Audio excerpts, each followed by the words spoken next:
Hi, I'm Tiona Hobson. And I'm Keetin Marchi. And you're watching Black Hollywood Live YouTube Stars, where we sit down with top YouTube producers and talk to them about their journey in the profession. Our first guest, known as Scooter Magruder, is a dear friend of mine and was nice enough to invite along a few of his YouTube collaborators who combined have over 1 million subscribers. So sit back, relax in your car, turn up the radio. If you're at work, don't get caught by your boss, but enjoy our show. The following is a presentation of the Black Hollywood Live Network, the first online broadcast network dedicated to African American entertainment. Hollywood redefined. From Los Angeles, California, presented by Maria Menounos and streaming live thanks to Akamai Technologies. This is Black Hollywood Live, YouTube Stars, featuring in-depth interviews with today's top YouTube personalities. Black Hollywood Live, Hollywood redefined. You're listening to Black Hollywood Live.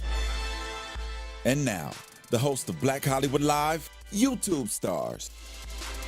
Hello, everyone. My name is Keetin Marchi, and we are here at the debut episode for Black Hollywood Live's YouTube Stars. We are lucky enough to have 4 huge YouTube stars with us today, and some lovely co-hosts. You guys want to introduce yourselves real quick? Hey everyone, I'm Tiona Hobson.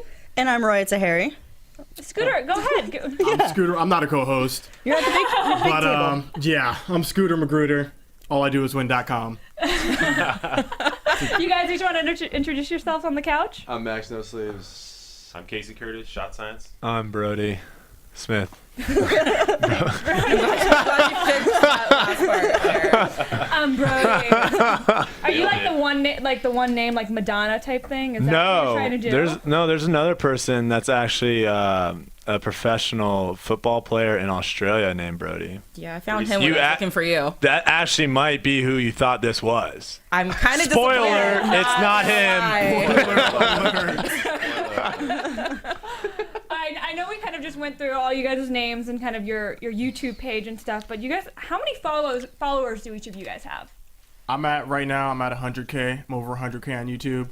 Let's go. I just eclipsed 100K. Yes. Max, what has No Sleeves gotten you? I think I'm at 500,000. Nice. Slow clap in the Slow corner. clap. Gotta start it. Yeah. Someone has to. Casey? Oh, for me, I think we're at like 117,000, something like that. But check out Google Plus. Google Plus? Dominating. Is that a thing now? Is that plus? Is that a thing? Oh, Knocking it out of the future. park. It is the future. It is. All right. Get on it early. No, not Google Plus. Whatever, you're crushing on Google Plus too. I'm trying, just because he's telling me I need to be on Google Plus, but Hater.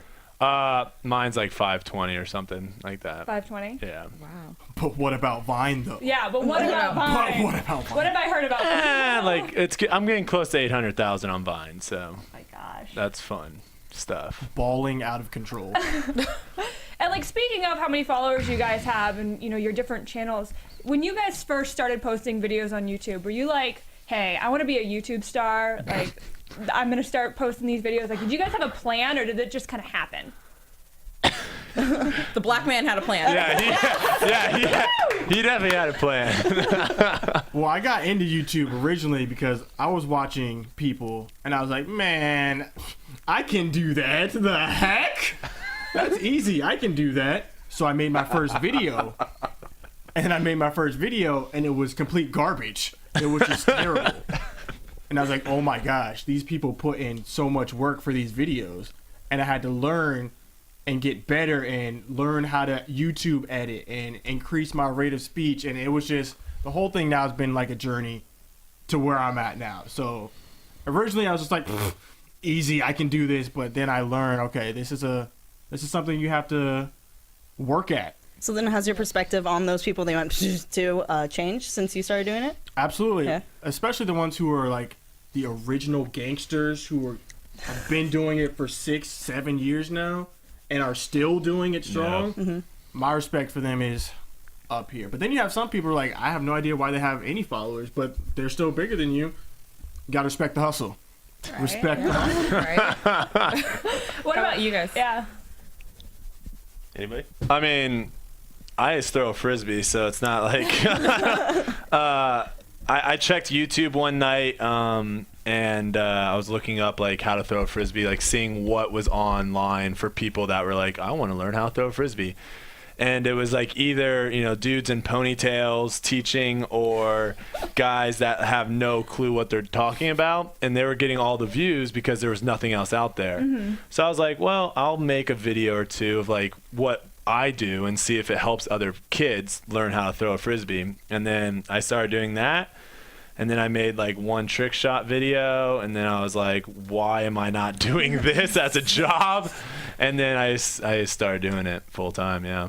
Yeah, I think we were kind of the same way too. We were looking at stuff online, and we saw basketball instruction that we didn't think was really up to the par of what we could do, and we'd already kind of been researching doing some DVDs and stuff like that too. But YouTube just seemed like such an easy way to not only like kind of craft what we wanted to put out there, but also to not have to have the overhead of putting out DVDs, which seem like they're kind of obsolete at this point. Sure. For sure. Yeah.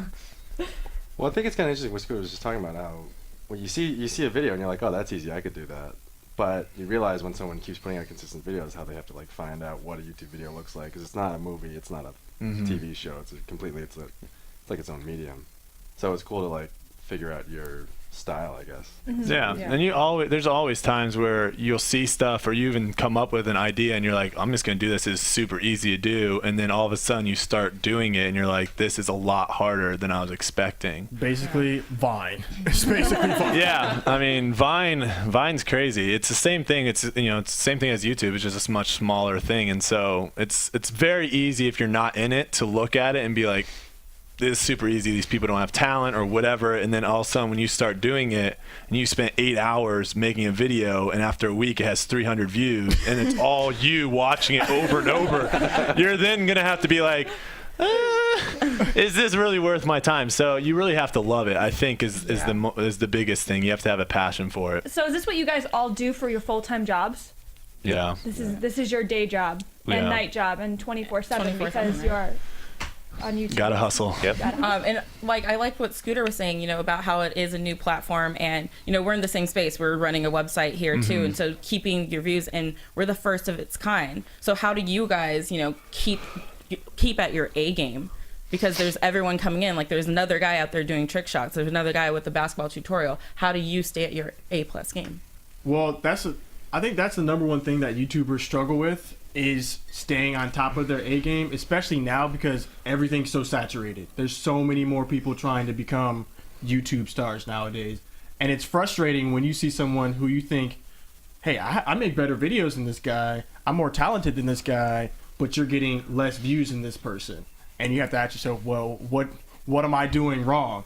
So the way to combat that, or the way that I've combated that, and I know some of my friends have, is just like to talk to other YouTubers and stay motivated through like consistent encouragement through other people. That's the only way I've been able to get through a lot of my time, just by talking to some of these people right here. Yeah.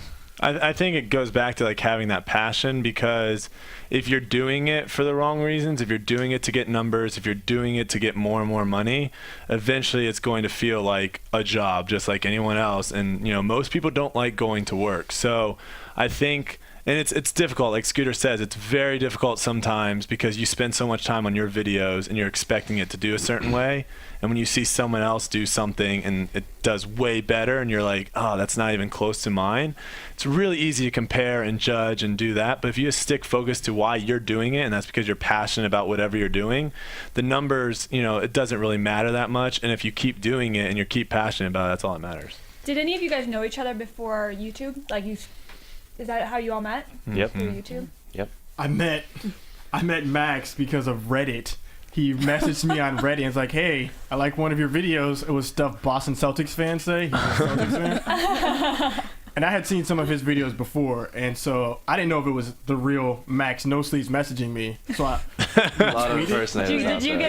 get a little There's a lot of starstruck when Max No Sleeves messaged? No, not at that point, because well, like you talk to Wow. well, once you've been doing YouTube, I mean, you talk to a whole bunch of big YouTubers once you've been doing Scooter doesn't really get starstruck. Like there was a time where there was someone that I've been watching their videos for a long, long time, and I think they're awesome. And so I would like go up and take a picture with them, and he'd be like, "What are you doing? You have way more followers than that person. Why are you taking a picture with them?"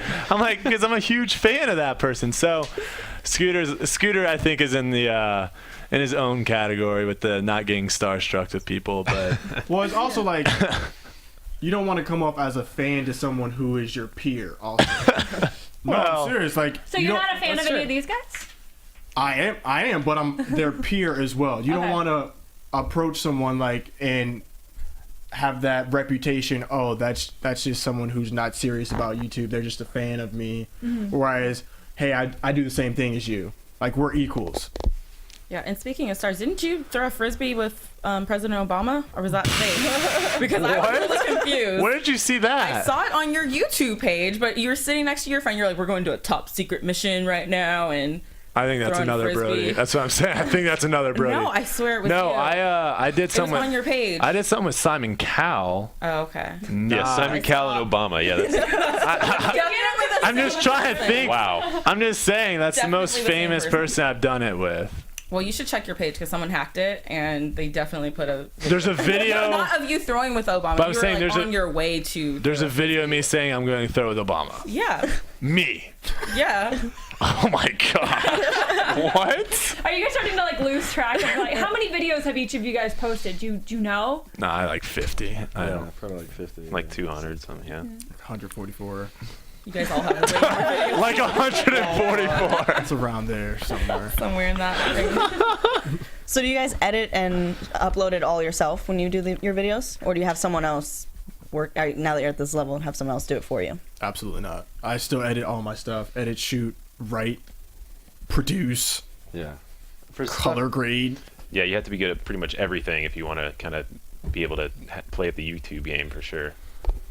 I have someone. No, go ahead. Well, I was gonna say, I think for me and Scooter sometimes, or at least for me, sometimes I'll film stuff and I like sort of lose track of what my original idea was. I'm like, this better be funny, and then sometimes I have to edit something and it turns out to be completely different from what I started out with.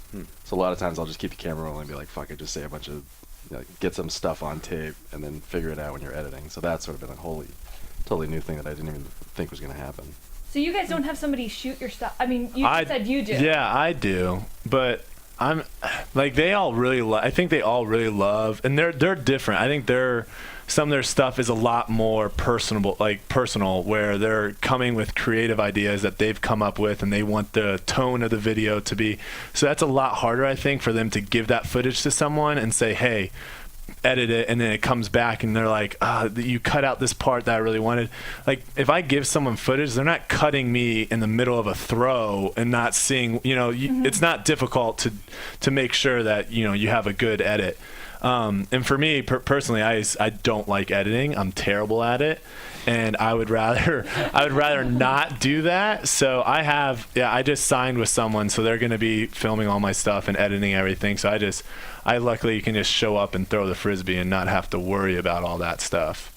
But my personal stuff, because I have like my own personal channel as well, like that stuff I'll edit myself and not give out to other people.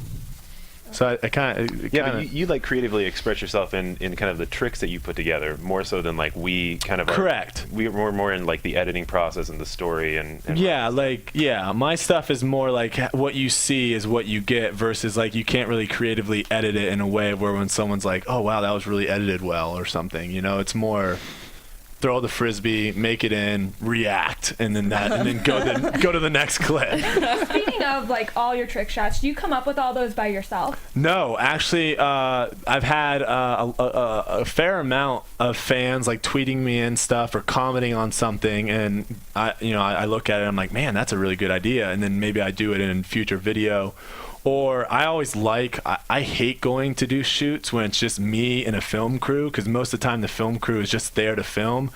And I love having friends or fans even to come with me, because then they can be like, I bet you can't do that. And I'm like, okay, let's try it. And so like when you do stuff like that, when it comes more of like, challenges of people challenging to do something, it becomes a lot more fun and you get some creative stuff. And I know you guys have more kind of comedy type videos. So how many like takes do you guys do? How seriously, how many takes do you do before you actually make it? To be honest, it really matters about the environment, right? Okay. So if I'm indoors somewhere, it's not going to take that long. But if I'm outside and it's 20-mile-an-hour wind, you can throw a Frisbee. I mean, has anyone thrown the Frisbee outside when it's windy? Anytime I suck at throwing Frisbees. I've been banned from doing it. So. The problem is it's just so affected by the wind. So it doesn't matter if you throw it the same way 2 times. If the wind changes 5 miles or changes a little angle, the Frisbee might end up 20 feet different from where you initially wanted to go. But for the most part, like, you know, my theory is if I can't make something in under 10 minutes, then I'm terrible. So He's gotten pretty efficient at it. yeah.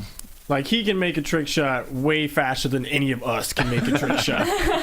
Even with a basketball. So he's very multi-talented. So you shouldn't really play like horse against him. 0% chance. Yeah. So do you guys fight over whose team he is on for beer pong? Because I feel like I'd want him. No. No. Well,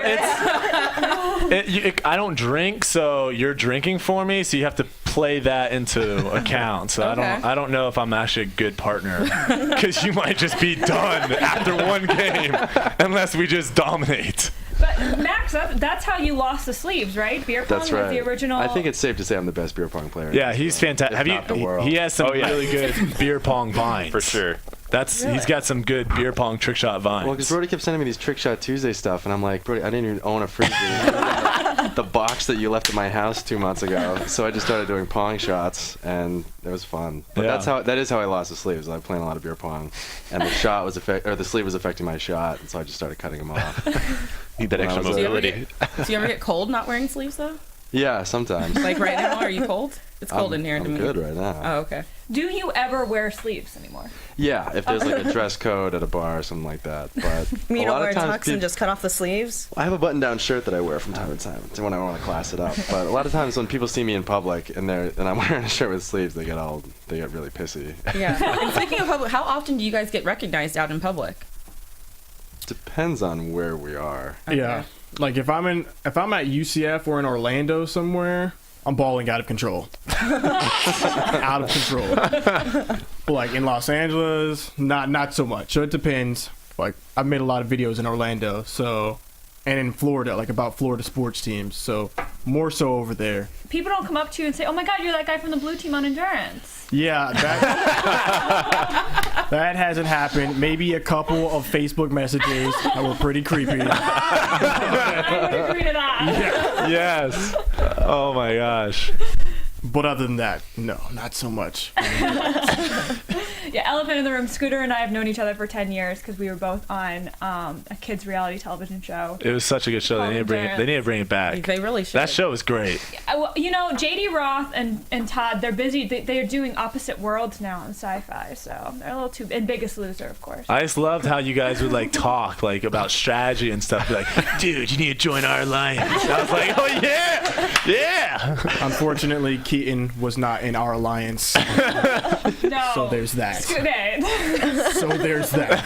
Krista and I were in an alliance, but I feel like there's still some hard feelings about this I happening. did not kick Scooter off. I did not kick you off. But you were with the Brown team. That did kick you off. That did. So by association, But then Brown team beat me, so we all lost, really. We all lost. We all lost.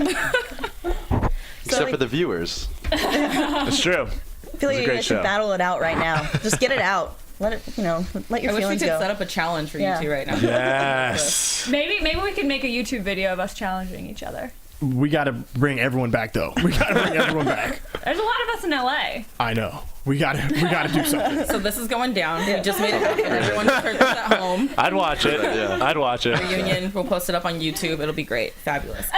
Speaking of videos on YouTube, out of all the hundreds or 50 videos that you guys claim to have made, which one is your favorite that you've done so far? Do you have a favorite? Mine is top 100 things not to say to a cop. That's one of my favorites. Classic. Max, You, buddy? no. Still thinking about it. It's funny because you watch your own video like a million times when you're editing it. So by the time you put it up, you're like, this video sucks. Yeah. Because you've seen it like 1,000 times in snippets out of order and in like a thing. So I don't know. Usually, like my older videos, I would go back and watch them. There's some distance, like some perspective. I'm digging those. But I did one video about my cousin went through some tough times at school with like bullying and like suicide stuff, and so I just did a video about like, hey, don't do something stupid, calm down and talk to someone you love. And there was like an unbelievable outpouring of people being like, this video fucking saved my life, like changed me, blah blah blah. That's or like awesome. I sent it to somebody and it was really like, I did not expect that sort of a reaction. So I guess that's probably my proudest one. Yeah, I think for me, it's probably the slow motion phantom video that we did. So sick. Cool. Yeah. So cool. You know, for me, it's like we're always doing these tutorials, and they can kind of get kind of formulaic, and it just kind of gets boring for me to edit those. But like putting together something that's more kind of artistic is a lot of fun, and that's a camera that costs like $100,000, so it's not something that I would normally be able to use. So that was a lot of fun just from start to finish with that one. I'm a fan of blooper videos, so I've got like one where there's a college kid, we're out on the deck or whatever, and I set up this catapult thing, and basically I'm on this deck and we have this catapult set up to where the idea was this weight, 25-pound weight that's being balanced on this little pole. I was gonna hit the pole, the weight was gonna fall off the deck, fall down, hit this catapult, fling up this like Gatorade thing, and then I was gonna hit the Gatorade thing in the air.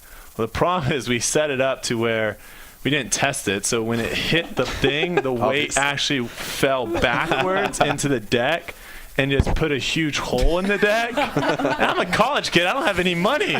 And like, that was like $900 that I did not have to fix a deck. And then I uprooted a tree too, which was funny. How big was the tree? It was like just had been planted. It was like a little fern that Is that the one just you had ran been, into? Yeah, so I like threw the Frisbee up. It was like a boomerang shot, so I was gonna catch it. And so I'm following it and running, and I'm not looking where I'm running. I just run right through this tree, and just the tree. Yeah, I like the bloopers. Have you ever measured how fast you're throwing the Frisbee? Yeah, I have. I think it's like 12 70. No, I got 81 miles per hour this year, actually. Wow. Yeah. So that thing would actually hurt. Okay. I mean, that could kill something or someone. well, it uprooted a tree, so. No, that could. If you were close enough and you just. I mean, if I hit someone in the temple or from like in like the jugular, I don't know. You're definitely gonna draw blood. yeah. I'm like imagining, like, you know how they used boomerangs to like hunt kangaroos back in the day? What? That was not a thing. That never happened. It did happen. There's 0% chance a kangaroo would die from a boomerang. Okay, Aborigines used to use boomerangs. I swear I saw this on like the History Channel or something. Why didn't they use a stick? Or I don't a rock? know. They like throw it because it brings their weapon back to them. And But not if it hits the kangaroo. Oh my gosh, that never happened. Keetin, I don't think you're gonna win this one. I'm just gonna stop. I'm gonna. Yeah. So let's get back into the seriousness of this. We want to know, how do you guys, make sure your audience stays engaged in what your brand is? Because I mean, it can get, sometimes it's a little not redundant, but after them viewing it multiple times, how do you make sure your audience keeps coming back for more every week?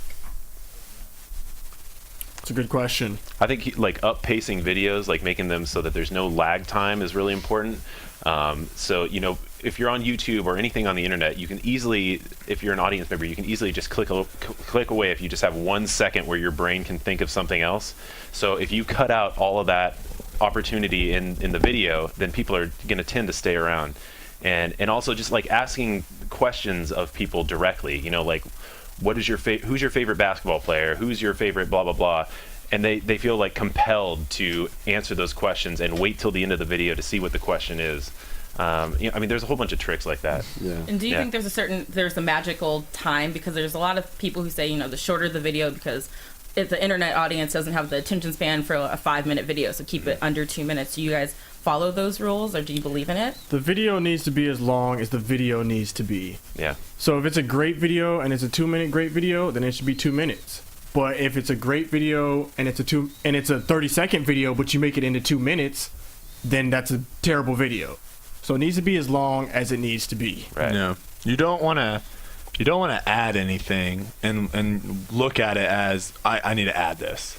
Like you need to cut out everything that there's no reason for it to be in there. Yeah, trim the fat. Yeah. Yeah, and the thing is too is that you can't look at it as something that you would watch. You have to look at it as what your audience is going to think of it. So you have to always consider your audience too.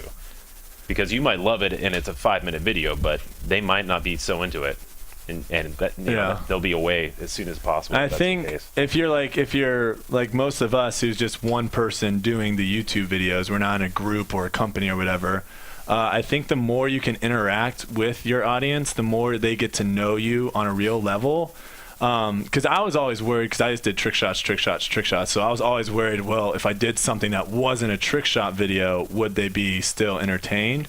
So I feel like if you can get to where they're watching you versus what you're always doing and enjoying that part, then, you know, you can kind of do a lot more things and stick to that same thing that you're always doing. Yeah, the goal is to get them to fall in love with you, not what type of videos you're making. Correct. Which is what a lot of people fall into the trap of doing on every social media. Because you eventually run out of ideas or creative ways of doing that same video over and over again. Or you just get bored. Yeah. Yeah, because I just watched that video of you where you're like, I'm not going to do, 100 things to say or not to say, whatever anymore. I'm going to do different things. And you're like, you're kind of like, I don't care. Like, my growth is slower, but I hope you guys stick with me, not with what I'm doing, like, not with the types of videos. Yeah, because I used to make a stuff fans say series, like stuff Magic fans say, stuff Lakers fans Celtics say, fans say. and stuff Celtics fans say. Bring it where back. Max knows me. I might bring it back, but like I was just doing it so much that it got so repetitive and just so boring, really, because I was just doing it over and over and over and over again. So I just stopped doing it altogether. And at the time, I had 90% males following me. And so I was like, I don't want 90% dudes following me. Like, what happened to my female audience? And they just all like tapered off. So I did that. Now I'm back to like 50-50. So Yeah. Well, Kathy Lee and Hoda, they love you. they do. What are they like? They're great. They are great. Yes. So, how do you guys deal with the trolls? Or deal with trolls, not the trolls. You can make it The into it. trolls. Well, trolls are basically people who just want you to respond to them half the time. Half the time, they just are like putting a negative comment out there just so you can see it and respond to them. So I respond to a lot of the negative comments on my page, and half the time they're like, "Oh my gosh, I was just joking. I just wanted you to respond to me." Or sometimes you get conversions from just responding to the trolls. So someone else will see you respond to the troll and not in a negative way. Just say, "Well, I'm sorry you didn't like the video. Maybe next week you'll like that video." So maybe someone else will see that comment and say, "Oh my gosh, Scooter Magruder's actually a nice person." and Really? like that. Nah. Well, like you Curious to can't laugh on that. combat negativity with negativity. It never works. Yeah, you Yeah. can't engage on that level at all.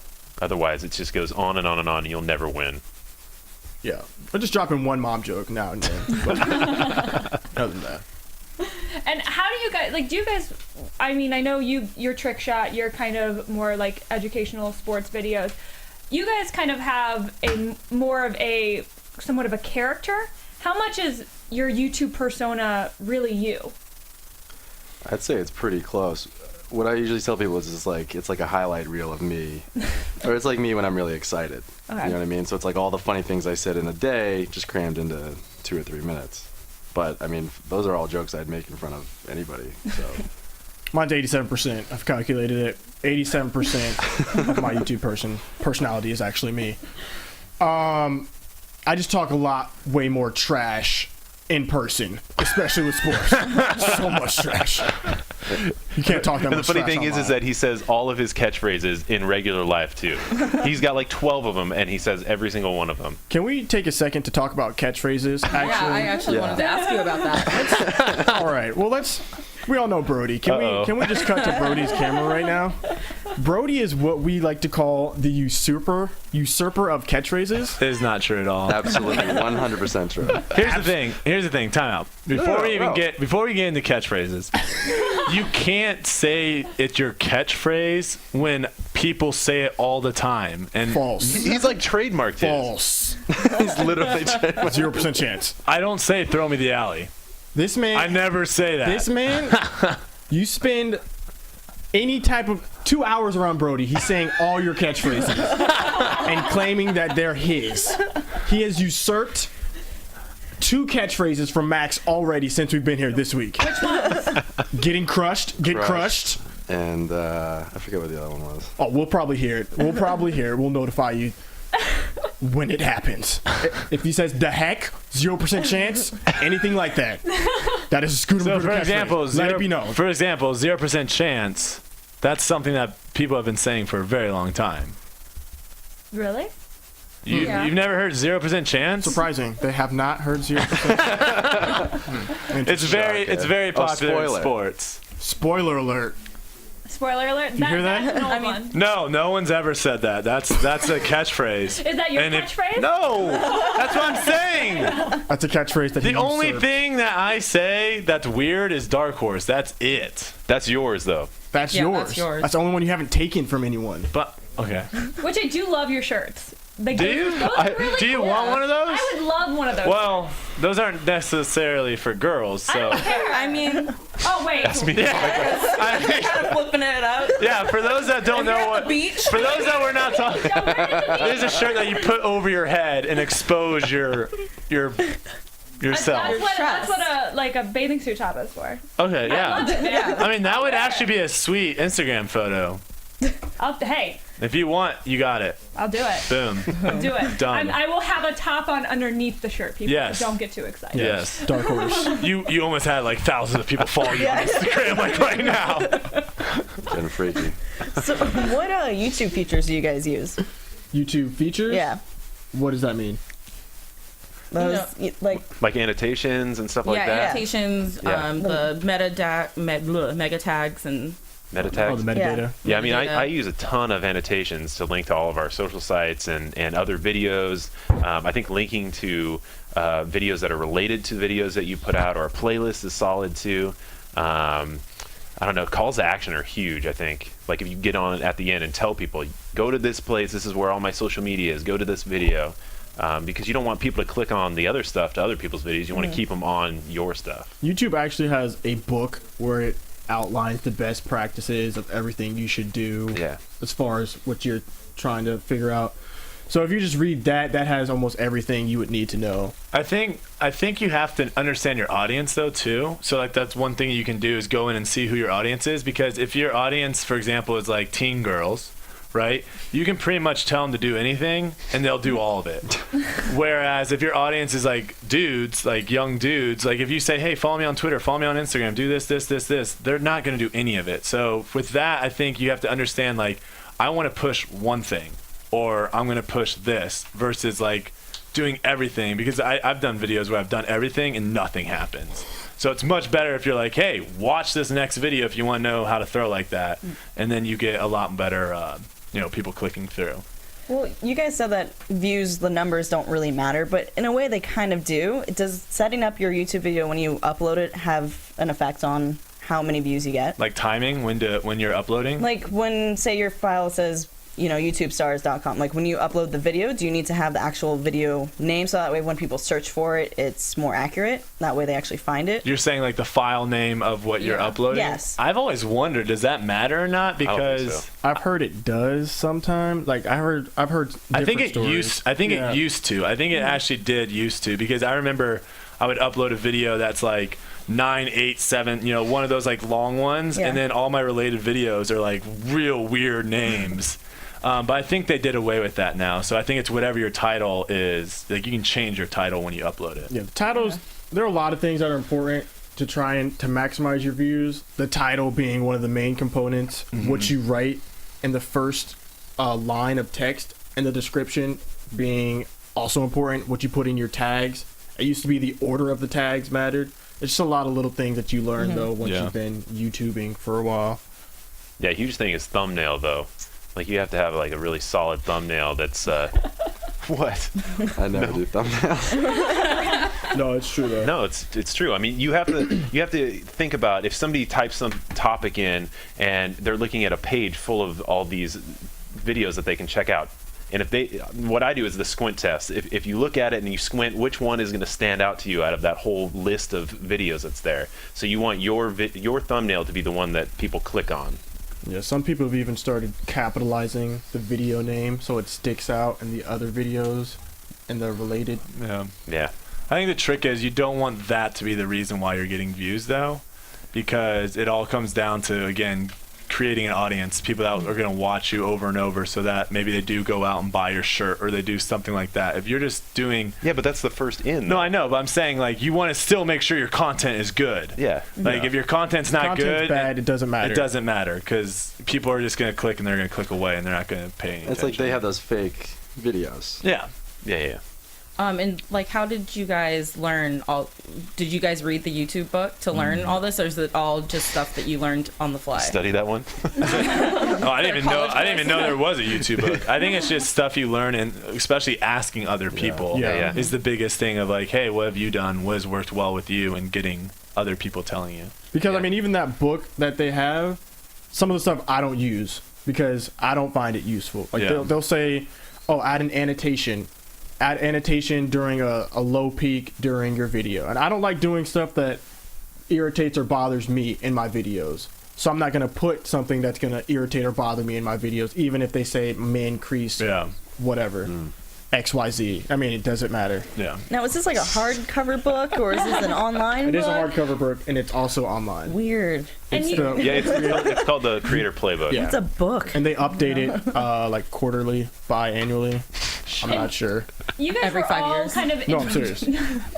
You guys are all kind of invited, like you're all here in Los Angeles right now because of, is it a YouTube convention or kind of what is YouTube doing to increase you guys' popularity or your, I guess, voice as a YouTube star? So we can't really say that much about the program, but we can say that we were invited to the YouTube Space LA for a beta test program, and we were able to shoot videos there. Ooh, this is so secret.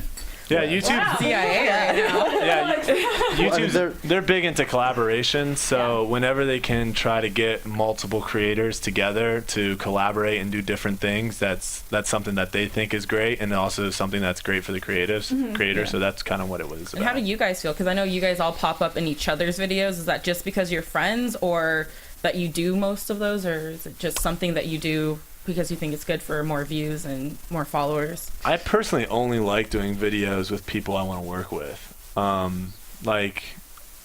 If you have 1 million subscribers, but your stuff is very dirty or something that I don't approve, I'm probably not going to do a video with you. So, and I also wanted it's fun when you like the person that you're working with. If you don't vibe well together, then the shoot's going to not be that great, and people are going to pick up on these people might not like each other. You know what I'm saying? You don't want to do a video like that.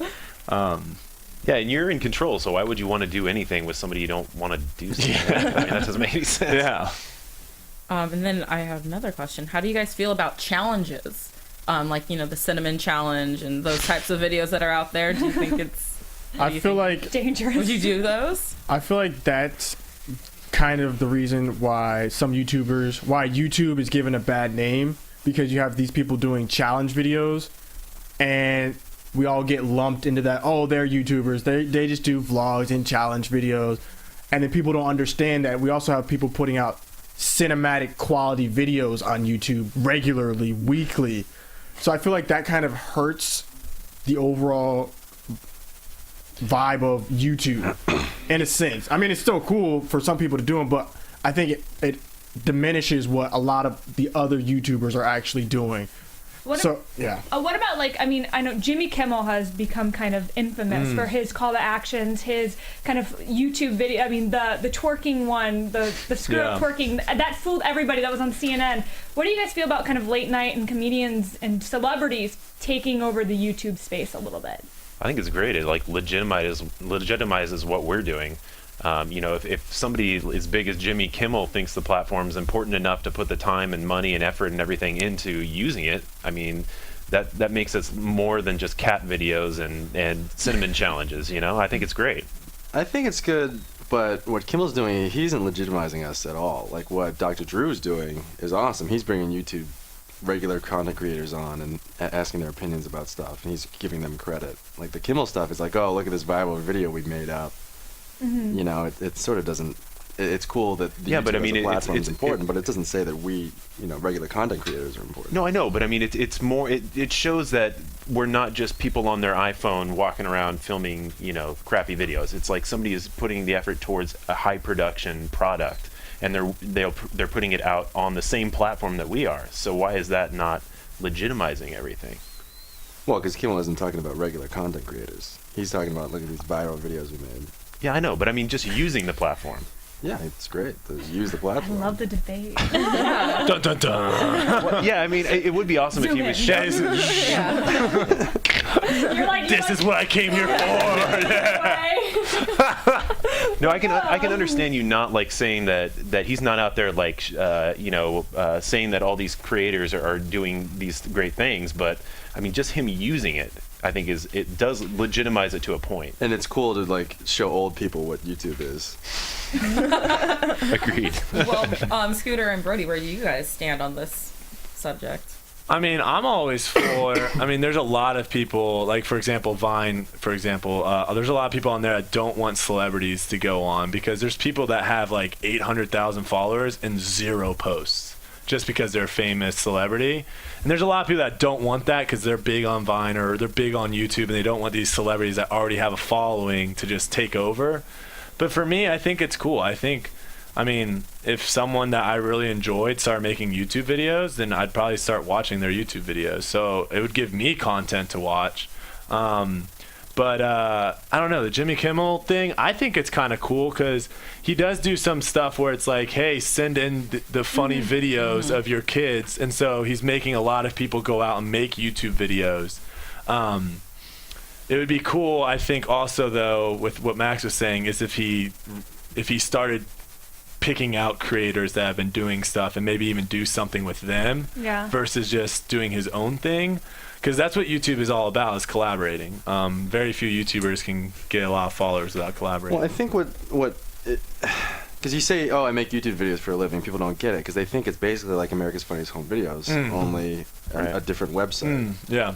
So in that sense, it'd be nice if more people were like, oh, okay, there's a whole mess of people. I mean, I think doing stuff. I think it's great that he's on there, that there are other people coming here, but it's also interesting to see other brands and other celebrities fail miserably because they don't understand that YouTube is a community. Just like Vine has its own community and its own feel, just like Tumblr has its own feel. So people coming to YouTube, it's great. I think it does legitimize us having these people there, but you need to understand the community and how we operate. Yeah, I think the playing field is a little bit more level to start off on. Yeah. Like you can't just say, I'm going to be a YouTuber now and just go off of your name. I mean, celebrities have failed. A lot of celebrities have failed miserably on YouTube. You can just read multiple articles talking about how they failed just because they're not getting the community aspect of YouTube. So what do you guys hope to do,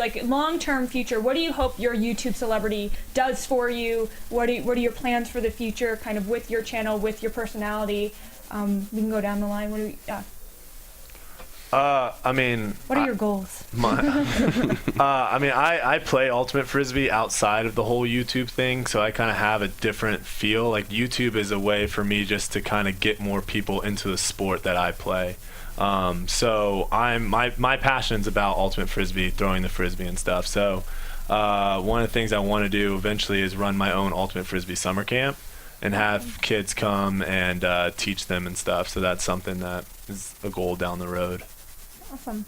Yeah, and for me, I think I just want to keep expanding the reach that our channel has. Try to get out there as much as possible to the global audience, and probably expand off into other platforms and stuff too. Like Xbox, Hulu, and whatever starts to come up. And just kind of keep doing what we're doing. Work with athletes and things. That would be great. Just to, I think that YouTube is kind of like the next thing that's really going to take off in terms of media and everything. So just keep growing on there. Yeah, I don't know. I really like doing what I'm doing, and I like being completely in control of it. And I've been on some shoots and stuff in other formats, and it's just not as fun, I guess, for me, because as much of a pain in the ass it is to set up your own camera and figure everything out and write everything and do everything yourself. Like, I own it all, and I know exactly what I'm doing, and I can sort of bang something out if I need to, and that's sort of what I really like about what I'm doing. Well, and you do would you see yourself on a sitcom or on I mean, maybe. I don't have a lot of experience in that type of stuff, so I don't really know if I would like it or dislike it. I know I've been on shoots where they're setting up lighting and they're setting up a bunch of stuff, and the time that I spend creating the funny joke that I want to create is minuscule compared to the time everybody else needs to do stuff. Yeah. So that's really frustrating for me. Cool. For me, I'm just using YouTube as basically new media to get into old media. So I'm trying to get on television, or I'm trying to get into movies and act.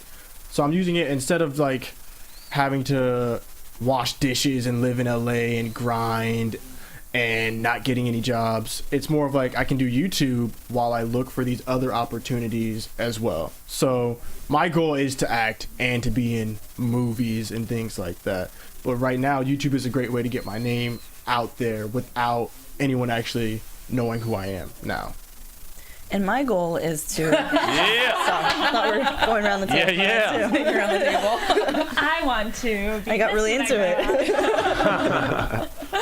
Well, we got to wrap up, you guys, but thank you all so much thank you. for This has been being here. amazing. This has been so amazing, and if you guys ever find yourself in the Los Angeles area again, please let us know. We'll do And- some one-on-one stuff. Yeah, and why don't you guys go around and let us know where your fans can follow you at and find you on the internet. Should we go backwards? All right, Yeah, start with Scooter. So I'm Scooter Magruder. You can find me on anything anything. The username is Scooter Magruder. Magruder. There's no C in Magruder. Let it be known. Max. Please. I just want to make sure it was done. I'm Max No Sleeves. You just Google Max No Sleeves. I pop up pretty quick. Yeah. I'm Casey Curtis. I'm Shot Science pretty much on everything. Google Plus is the place to be, though. Brodie Smith, or you can Google Frisbee, I guess. Just Frisbee? Frisbee spelled Frisbee. I'm just Brodie's- saying that. I've seen Brodie some. spelled. Don't worry about how Brodie spelled, but I've just seen a lot of different Frisbee spellings. So there's no Z in Frisbee. And my lovely co-host, where can we find you guys? You guys Yeah. can find me on Twitter at Hey Roya. That's HeyRoya, and I'm also on Instagram. Same name. Ooh. You can find me on Twitter and Instagram at the Tiona Hobson. And you guys can find me on Twitter and Instagram at KeetinM33. All right, all I do is win.com. Do you really own that domain name? Check it. Check it out. It just got real. Well, thank you guys for tuning in. This has been Black Hollywood Live YouTube stars, and we'll see you next time. Yeah. From producers Maria Menounos, Dario Kristen, Tiona Hobson, Kevin Undergaro, and the entire BHL crew, we would like to thank you for supporting Black Hollywood Live, the first online broadcast network dedicated to African American entertainment. For questions and comments, contact us at info@blackhollywoodlive.com. Like us on Facebook, tweet us, or Instagram us at BHL Online. And I'm your BHL announcer, Scipio. Instagram me at Planet Scipio. Thank you for tuning in. The views expressed here are those of the host only and do not necessarily reflect the views of BHL or its owners or principals.